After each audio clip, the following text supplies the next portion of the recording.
ಆದ್ಮೇಲೆ ಈ ಒಂದು ಟಾಪಿಕ್ಕು ಎಕ್ಸಾಮ್ಸಿಗೆ 100% ಬರುತ್ತೆ. ಈಗಾಗಲೇ ನಾನು ನನ್ನ HOIT ಗ್ರೂಪಲ್ಲಿ ಹೇಳಿದ್ದೆ, free trade agreement with European union will definitely come in ಪಕ್ಕ HOIT ಅಂತ ಹೇಳಿದ್ದೆ. ಅದು ಆಲ್ರೆಡಿ ಮೊನ್ನೆ KAದಲ್ಲಿ ಬಂದಿದೆ. ಇದೂ ಸಹ ಹೇಳ್ತೀನಿ 1000% ಎಕ್ಸಾಮ್ಸ್ಗೆ ಬರುತ್ತೆ. No doubt in that. 1000%, not 100%. From PC to DC ಬರುತ್ತೆ. PC to DC ಬರುತ್ತೆ. If you prepare for any other exam, this is going to come. Okay. ಏನಿದು? President promulgates ordinance to increase the strength of supreme court. ಇಲ್ಲಿ ನಮಗೆ ರಾಷ್ಟ್ರಪತಿಯವರು, ತದನಂತರದಲ್ಲಿ ಸುಗ್ರೀವಾಜ್ಞೆ, ತದನಂತರದಲ್ಲಿ supreme court judges. ಇದು ಭಾಳ ಇಂಪಾರ್ಟೆಂಟು. ಓಕೆ ಸರ್, ನೀವು ಯಾವುದೇ ಎಕ್ಸಾಮ್ಸಿಗೆ ಪ್ರಿಪೇರ್ ಆದರೂ ಸಹ ಕಾನ್ಸೆಪ್ಚುವಲ್ ಕ್ಲಾರಿಟಿ ಇರಬೇಕು. ನಾನು ಸರ್ PSIಗೆ ಪ್ರಿಪೇರ್ ಆಗ್ತಾಯಿದ್ದೀನಿ, AIಗೆ ಪ್ರಿಪೇರ್ ಆಗ್ತಾಯಿದ್ದೀನಿ, ಸ್ವಲ್ಪ ತಿಳ್ಕೊಂಡ್ರೆ ಸಾಕು. ನೋ.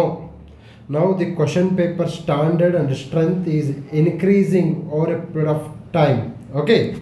ಸೊ ನಾವೀಗ ಆರ್ಡಿನೆನ್ಸ್ ಅಂದರೆ ಸುಗ್ರೀವಾಜ್ಞೆ ಏನಂತ ತಿಳ್ಕೊಳ್ಳೋಣ. ತದನಂತರ ಸುಪ್ರೀಂ ಕೋರ್ಟ್ ಜಡ್ಜಸ್ ಇದರ ಬಗ್ಗೆ ತಿಳ್ಕೊಳ್ಳೋಣ. ಓಕೆ.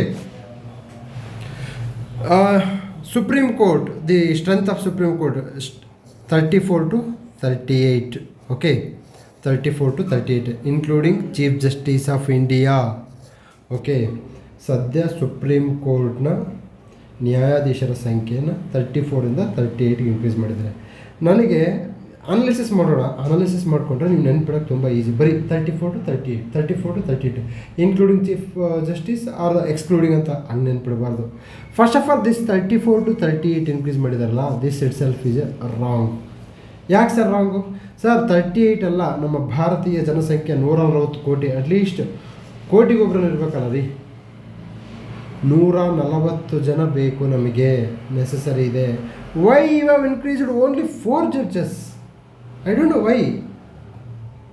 ಅಂದರೆ ಇದು ಪಾರ್ಲಿಮೆಂಟ್ನಾಗಿರೋರಿಗೆ ತೆಲಗ ಬುದ್ಧಿ ಬರ್ತಾ ಇದೆಯಾ ಇಲ್ವಾ? ಸರ್ 148 ಕೋಟಿ ಜನಸಂಖ್ಯೆಗೆ ಬರೀ 38 ಇಟ್ಟಿದ್ರಲ್ಲ, how it is possible? Make it 140. This is analysis. ಬರೀ ಸ್ಟ್ಯಾಟಿಕ್ ಓದ್ಕೊಂಡು ಹೋದ್ರೆ ಲಾಭ ಇಲ್ಲ ರೀ. The ministry of law and justice notified the supreme court amendment ordinance 2026. Okay ನೋಡಿ, ಯಾವ ministry of law and justice, ಕಾನೂನು ಮತ್ತು ನ್ಯಾಯ ಸಚಿವಾಲಯ, ಆರ್ಡಿನೆನ್ಸ್ ಸುಗ್ರೀವಾಜ್ಞೆ. ಏನಿದು ಸುಗ್ರೀವಾಜ್ಞೆ ಅಂದರೆ, under article 123, if situation is very urgent, if there is a situation is arisen where president has to take A ಕಾಲ್, ಅಂದರೆ ಪ್ರೆಸಿಡೆಂಟ್ ಅವರು ನಿರ್ಧಾರ ಕೈಗೊಳ್ಳಲೇಬೇಕಾದಂತಹ ಸಂದರ್ಭ ಬಂದಿದೆ ಅಂತ ಸಂದರ್ಭದಲ್ಲಿ ಸುಗ್ರೀವಾಜ್ಞೆಯನ್ನು ಹೊರಡಿಸ್ಬೋದು. ಈಗ ನಾನು ಕೇಳ್ತಾ ಇದ್ದೀನಿ, ಇವತ್ತೇ ಇನ್ಕ್ರೀಸ್ ಮಾಡಬೇಕು 34 to 38 ಅಂತೇಳಿ ಎಲ್ಲಿ ನೆಸಸರಿ ಇದೆ ಸಿಚುವೇಶನ್ನು? ಇಲ್ಲ. So this is clearly defaming and sidelining the parliamentary procedure. ಸಂಸತ್ತಿನ ಸಾರ್ವಭೌಮತ್ವವನ್ನು, ಸಂಸತ್ತಿನ ಶಾಸಕಾಂಗ ಅಧಿಕಾರವನ್ನು ಕಿತ್ತುಕೊಳ್ಳುವಂತಹ ಪ್ರಕ್ರಿಯೆಯನ್ನು ಈ ಆರ್ಡಿನೆನ್ಸ್ ಅಂತ ಹೇಳ್ತೀನಿ. ಅಲ್ಲ ಸ್ವಾಮಿ, ನಿಮಗೆ ಕೊಟ್ಟಿರೋದು ordinance you should use at the last resort, but you are using in the first instance. ಎಲ್ಲಿದೆ? ಆಯಿತು, ಇನ್ನೊಂದು 2 ತಿಂಗಳು ಬಿಡ್ರಿ, ಮಳೆಗಾಲದ ಅಧಿವೇಶನ, ಮಾನ್ಸೂನ್ ಅಧಿವೇಶನ ಬರ್ತಾವಾಗ ಇನ್ಕ್ರೀಸ್ ಮಾಡಿ let this bill is going to be discussed and deliberated. So ನಮ್ಮಂತಹ MPಗಳು ಅಲ್ಲಿದ್ದಾಗ ನಾವು ಹೇಳ್ತೀವಿ, why it is only 38, why not it is 140. Okay, ಈ 38 ಇದ್ದಿದ್ದು 140 ಹೋಗಬೇಕಂದ್ರೆ ನಮ್ಮದು ಜನಸಂಖ್ಯೆ 500 ಕೋಟಿ ಆಗ್ಬೇಕು ಅನಿಸುತ್ತೆ. Okay, so this is very irony. ಒಂದರಲ್ಲಿ 2 ರಾಂಗನ್ನು ಕಂಡುಹಿಡಿದ್ವಿ ಈ ಬಿಲ್ಲಿಂದ. ಇದು ಎಕ್ಸಾಮ್ಸಿಗೆ ಬರಲ್ಲ, ರಾಂಗ್ಗಳು ಎಕ್ಸಾಮ್ಸಿಗೆ ಬರಲ್ಲ. ಬಟ್ ನಿಮಗೆ ನೆನಪಿರಲಿ, ಕಾನ್ಸೆಪ್ಚುವಲ್ ಕ್ಲಾರಿಟಿ ಇರಲ್ಲ ಅಂತೇಳಿ ನಾನು ಡಿಸ್ಕಷನ್ ಮಾಡ್ತಾ ಇದ್ದೀನಿ. You keep it in our mind. Okay, ಇದು ಎಕ್ಸಾಮ್ಸಿಗೆ ಬರೋದು ಯಾವುದೇ ಕಾರಣಕ್ಕೂ ಬರಲ್ಲ. ಬಟ್ ನೆನಪಿಡ್ಬೇಕಲ್ಲ, ಅನಾಲಿಟಿಕಲಾಗಿ ನೆನಪಿಡ್ಬೇಕಂತೇಳಿ ನಾನು ಈ ಆ್ಯಂಗಲಿಂದ ಹೇಳ್ತಾ ಇದ್ದೀನಿ. ಓಕೆ, ತದನಂತರದಲ್ಲಿ so far the sanction strength of supreme court was 34. Okay, ನಾವು 38 ಆಯಿತು. ಈಗ ಅದೇ ರೀತಿ ಹೈಕೋರ್ಟ್ ಜಡ್ಜಸ್ನ ಸ್ಟ್ರೆಂತನ್ನು ಜಾಸ್ತಿ ಮಾಡೋದು ಪಾರ್ಲಿಮೆಂಟ್ ಅಲ್ಲಪ್ಪ ಸ್ವಾಮಿ. ಸೊ ಶಿ ಆರ್ ಅಂತಂದ್ರೆ ಯಾರು? ಪ್ರೆಸಿಡೆಂಟ್. ಓಕೆ, ತದನಂತರದಲ್ಲಿ ಯೂನಿಯನ್ ಕ್ಯಾಬಿನೆಟ್ ಅಪ್ರೂವ್ ಮಾಡುತ್ತೆ ಇದನ್ನು. ಈ ಅಪ್ರೂವ್ ಮಾಡಿದಂತಹ ಒಂದು ಅಂಶವನ್ನು ಆರ್ಡಿನೆನ್ಸ್ ಆಗಿ ತರ್ತಾರೆ. Okay, so article 124. Okay, article 124. Article 124 in Constitution of India inter alia provided there shall be a Supreme Court of India consisting Chief Justice of India. Okay, Article 124 ನೆನ್ಪಿಡಿ sir. Article 124, 148, 58, 324, Article 78, Article 93. Okay, something related to speaker. ಎಲ್ಲ ಆರ್ಟಿಕಲ್ಗಳನ್ನು ನೆನ್ಪಿಡಬೇಡಿ, important article ನೆನ್ಪಿಡಿ. ಹೇಗೆ ಗೊತ್ತಾಗ್ತದೆ important? See the PYQs. ಆದಮೇಲೆ ಈಗ ನಾವು 11ನೇ batch ಆರಂಭ ಮಾಡ್ತಾಯಿದ್ದೀವಿ.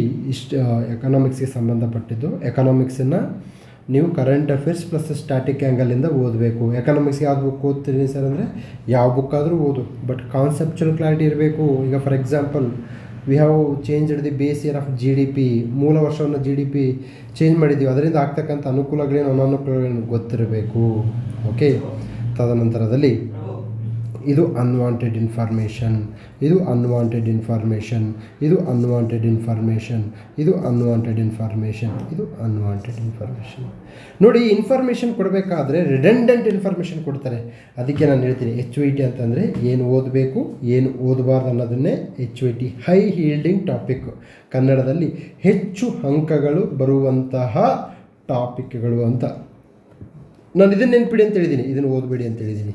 So this is how have to prepare for the exam. ಸುಮ್ಮನೆ ಅನ್ವಾಂಟೆಡ್ ಇನ್ಫಾರ್ಮೇಷನ್ ಓದ್ಕೊಂಡು ಹೋಗಿ you are wasting your time. Okay, so ತದನಂತರದಲ್ಲಿ if you want to join HYT class 9620131843ಗೆ ಕಾಂಟ್ಯಾಕ್ಟ್ ಮಾಡಿ.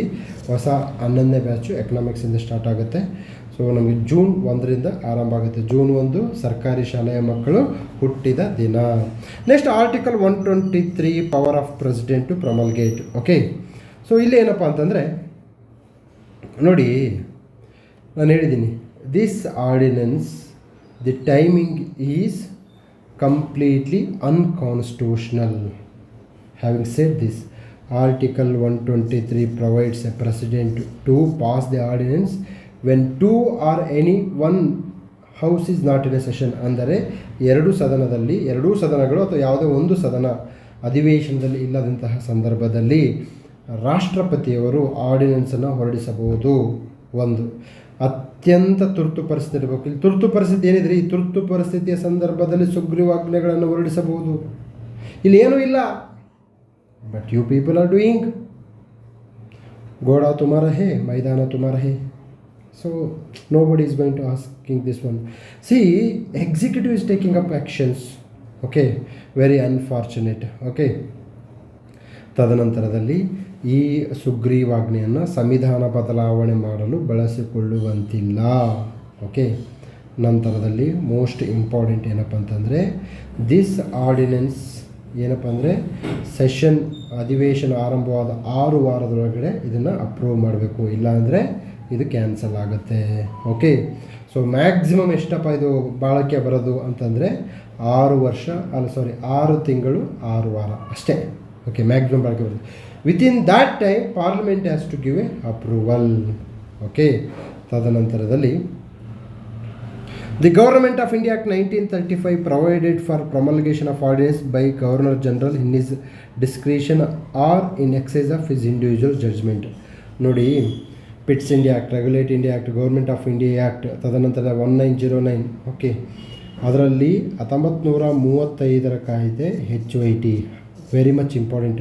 1935ರ ಕಾಯ್ದೆ ಮಾತ್ರ KS ಆ್ಯಂಡ್ IAS ಮೇನ್ಸ್ಗೆ ಬರುತ್ತೆ. ಉಳಿದ ಯಾವುದೇ ಕಾಯ್ದೆಗಳು ಮೇನ್ಸ್ಗೆ ಬರಲ್ಲ.